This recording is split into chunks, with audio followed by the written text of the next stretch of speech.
अस्सलाम वालेकुम, मेरा नाम है श्वेता। अस्सलाम वालेकुम, मेरा नाम है इंदर और आप सबका स्वागत है हमारे चैनल में। अभी हम वीडियो करने वाले हैं मैक्रास का और वीडियो का नाम है Islam will be finished, is that even possible. तो आइए देखते हैं ये वीडियो आप देखें। आप सभी को विश्वास दिलाता हूँ इस कैंसर को धरती से खत्म करेंगे।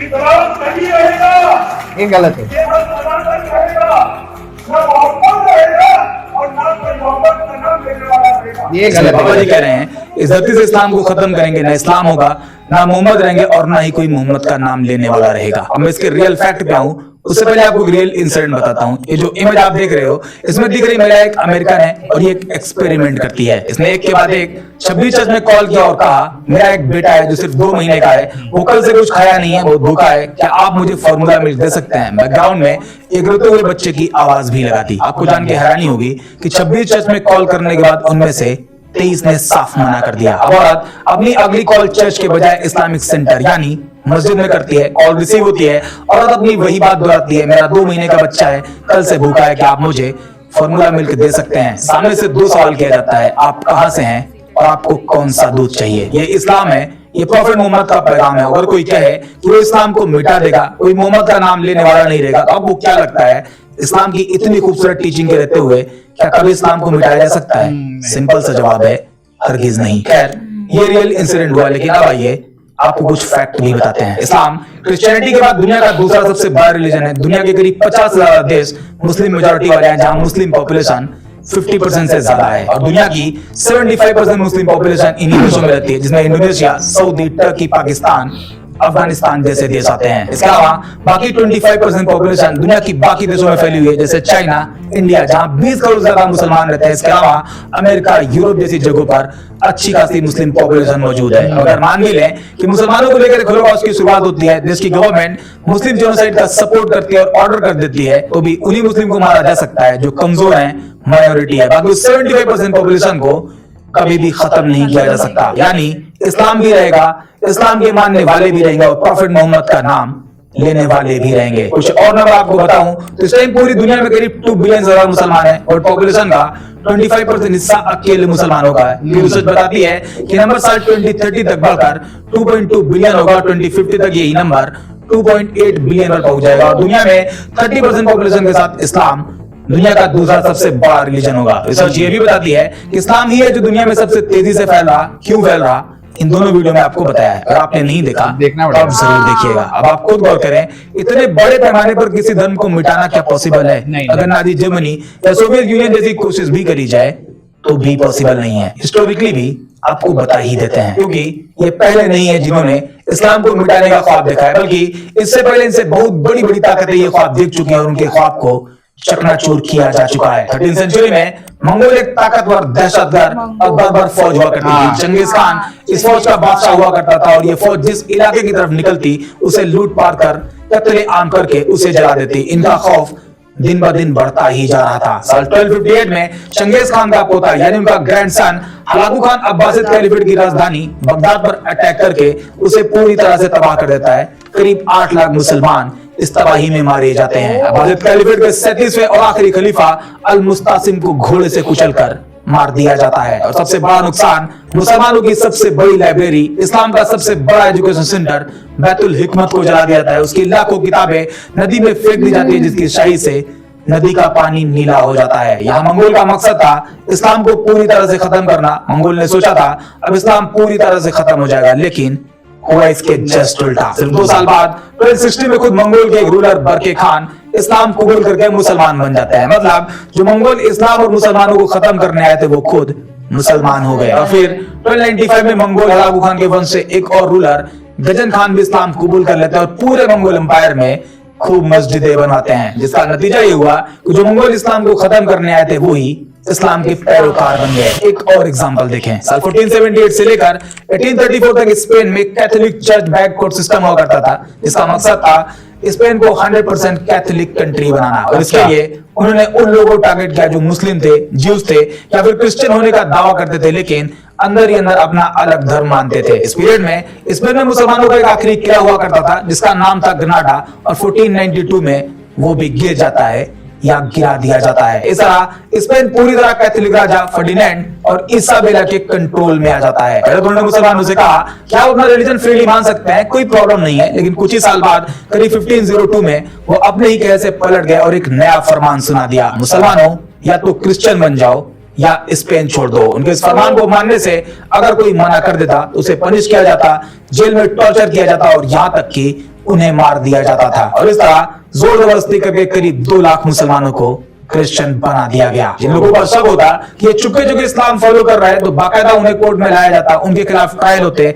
और कई लोगों को तो जिंदा जला दिया जाता। लैंग्वेज, इस्लामिक बुक्स और इस्लामिक कल्चर सब कुछ बैन कर दिया गया। बाकी जिन लोगों ने फोर्सफुली क्रिश्चियन धर्म अपनाया था उन्हें मोरिस्कोस कहा गया, यानी मुस्लिम ओरिजिन के फोर्स्ड क्रिश्चियन। ये सब करने के बाद भी उन्हें लगा ये काफी नहीं और फाइनली 1609 टू 1614 के बीच स्पेन में फिलिप III वहां के राजा होता है और ये मोरिस्कोस यानी मुस्लिम ओरिजिन के फोर्स्ड क्रिश्चियन को स्पेन से बाहर निकाल देते हैं। करीब 2.5 से 3 लाख मोरिस्कोस को शिप में बैठाकर नॉर्थ अफ्रीका में डिपोर्ट कर दिया गया। हालांकि स्पेन में अभी भी बहुत से मुस्लिम होते हैं जो चुपके इस्लाम को मानते हैं, नमाज पढ़ते हैं और रोजा रहते हैं। अब सवाल ये कि ये सब करने से स्पेन में इस्लाम खत्म हो गया, तो जवाब है बिल्कुल नहीं, बल्कि जिन लोगों को डिपोर्ट किया गया वो नॉर्थ अफ्रीका में पहुंचकर वहां पर इस्लाम का परचम लहरा देते हैं। ये वो पीरियड था जब मिडिल ईस्ट, यूरोप और अफ्रीका के कुछ हिस्सों पर एक मुस्लिम खिलाफत ऑटोमन एम्पायर का राज हुआ करता था और ऑटोमन एम्पायर डिपोर्ट किए गए रिफ्यूजीज को लेकर सिंपैथी रखती।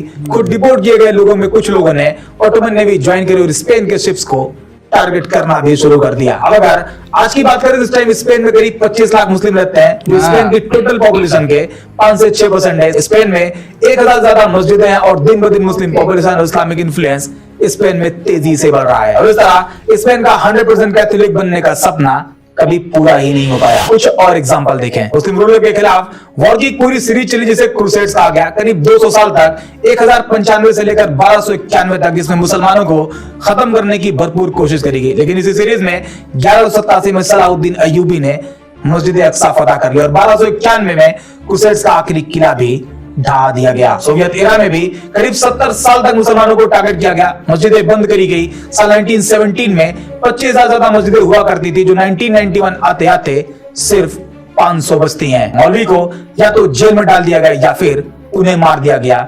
लाखों मौलवी शहीद किए गए, कुरान को बैन किया गया, अरबिक स्कूल सब कुछ बंद कर दिया गया। लेकिन क्या इतना कुछ करने के बाद सोवियत इस्लाम खत्म हो गया? तो जवाब है बिल्कुल नहीं। सोवियत खत्म हो गया लेकिन इस्लाम खत्म नहीं हुआ, बल्कि और मजबूती के साथ वजूद में आता है। आज रशिया में करीब 26 करोड़ मुस्लिम रहते हैं। रशिया की टोटल पॉपुलेशन का करीब 15% हिस्सा। पॉपुलेशन के हिसाब से ये यूरोप के किसी भी देश की सबसे बड़ी पॉपुलेशन है और रशिया का दूसरा सबसे बड़ा रिलीजन भी है। सिर्फ पुतिन के रूलिंग पीरियड में 7500 मस्जिदें बनाई गई। कई मुस्लिम यूनिवर्सिटी है, Moscow Islamic institute MII, Russian Islamic university Kazan, Dagestan Islamic university जैसी कई यूनिवर्सिटी जिसमें बैचलर, मास्टर और पोस्ट ग्रेजुएट लेवल पर इस्लामिक थियोलॉजी पढ़ाई जाती है। चाइना में भी उइगर मुस्लिम को लेकर इस्लाम और मुसलमानों को टारगेट किया जाता है। इंडिया में भी मुस्लिम पहचान की वजह से लोगों को लिंच किया गया, उन्हें अरेस्ट किया गया, टॉर्चर किया गया, चोरी के शक में मार दिया गया। लेकिन अभी जितने भी एग्जाम्पल आपको बताए उन सभी में वक्ती तौर पर मुसलमानों को जरूर दबाया गया, खत्म करने की कोशिश करी गई, लेकिन बाद में वही मुस्लिम एक नई ताकत के साथ मजबूत होता है और उसके पीछे भी एक स्ट्रॉन्ग रीजन है, इस्लाम की अपनी आइडियोलॉजी। इस्लाम कुरान और प्रॉफेट मोहम्मद के साथ साथ अपने कुछ खास पहलुओं की वजह से मजबूत था, मजबूत है और मजबूत रहेगा। नमाज, रोजा, हज, ज़कात, इस्लाम के ये 4 पिलर आपस में मिलकर एक बैलेंस सोसाइटी बनाते हैं। एक ही सफ में खड़े हो गए महमूद और अयाज, ना कोई बंदा रहा ना कोई बंदा नवाज। इस्लाम का ये एक पॉइंट सोशल इनइक्वालिटी को लगभग खत्म कर देता है और इस्लाम के मजबूत होने की ये एक बड़ी खासियत है। अब हम एक स्टेप और आगे बढ़ते हैं। अभी तक हम हिस्ट्री में हुए इवेंट को देख रहे थे जिसमें इस्लाम को मिटाने की कई बार कोशिश करी गई, लेकिन उसे मिटाया नहीं जा सका। तब ताकत का दौर हुआ करता था, आइडियोलॉजी का दौर हुआ करता था, लेकिन आज कानून का दौर चल रहा। कोई भी हो, कानून के दायरे में है, गवर्नमेंट हो, ऑर्गेनाइजेशन हो या फिर इंडिविजुअल, सब के सब कानून के दायरे में है। तो क्यों ना कानून के दायरे में भी देख लिया जाए क्या कानून की मदद से इस्लाम को खत्म किया जा सकता है। तो सबसे पहले हम वर्ल्ड वाइड देखते हैं। यूनाइटेड नेशन का फाउंडिंग डॉक्यूमेंट है यूएन चार्टर 1945। इसका आर्टिकल 1 सेक्शन 3 और आर्टिकल 55 सेक्शन C में कहा गया है यूनाइटेड नेशन का एम है ह्यूमन राइट और फंडामेंटल फ्रीडम को प्रमोट करना बगैर किसी रेस, सेक्स, लैंग्वेज या रिलीजन के भेदभाव के। यानी यूएन की सभी मेंबर कंट्रीज, इंडिया, यूएसए जैसे सभी देश लीगली कमिट करते हैं वो अपने सिटीजन को रिलीजियस फ्रीडम देंगे। इसके अलावा एक और इंपॉर्टेंट डॉक्यूमेंट है universal declaration of human right, UDHR 1948। इसके आर्टिकल 18 में रिलीजियस फ्रीडम की बात करी गई और बाकायदा हर एक इंसान को ये राइट दिया गया है वो किसी भी धर्म को मान सकता है, उसे बदल सकता है या कोई भी धर्म नहीं मानता। और अगर कोई स्टेट यानी गवर्नमेंट किसी कम्युनिटी को फोर्स करे रिलीजन चेंज करने के लिए या कोई सरकार किसी रिलीजन को मिटाने की कोशिश करे तो वो ह्यूमन राइट वायलेशन माना जाएगा। एक और डॉक्यूमेंट है International Covenant on Civil and Political Right, ICCPR 1966। इसके आर्टिकल 18 में भी सेम राइट दिए गए हैं। इसके अलावा यूएन जेनोसाइड कन्वेंशन 1948 के मुताबिक अगर कोई सरकार या ग्रुप किसी रिलीजन, रेस या एथनिक ग्रुप को डिस्ट्रॉय करने की कोशिश करे तो वो जेनोसाइड की कैटेगरी में आएगा। यानी अगर कोई देश ऑफिशियली कहेगा उस रिलीजन को खत्म करना चाहती है या खत्म कर देगी तो वो इंटरनेशनल क्राइम माना जाएगा। ये तो इंटरनेशनल लेवल पर कानून है, लेकिन अब चलो मान लेते हैं कि एक टाइम यूएसए यूएन की बात नहीं मानता क्योंकि विश्व गुरु है भाई, तो क्या अमेरिका की मदद से मुसलमानों को खत्म किया जा सकता है, इस्लाम को मिटाया जा सकता है? तो जवाब है बिल्कुल नहीं। अमेरिकन कॉन्स्टिट्यूशन में रिलीजियस फ्रीडम को लेकर फर्स्ट अमेंडमेंट 1791 में कहा गया है, Congress shall make no law respecting and establishment of religion और prohibiting the free exercise thereof. इसमें दो चीजें हैं, first no establishment of religion, सरकार किसी भी धर्म को ऑफिशियल धर्म नहीं बना सकती है, and second free exercise of religion, हर व्यक्ति अपना धर्म फ्रीली प्रैक्टिस कर सकता है। मतलब ये चांस भी नहीं है कि सुपर पावर अमेरिका की मदद से इस्लाम को खत्म किया जाए, नहीं, ऑप्शन ही नहीं है भाई। अब जहां तक बात इन बाबा जी की है जो दुनिया से इस्लाम को खत्म करना चाहते हैं, ये चाहते हैं कि कोई प्रॉफिट मोहम्मद का नाम लेने वाला ना हो। इनकी ये ख्वाहिश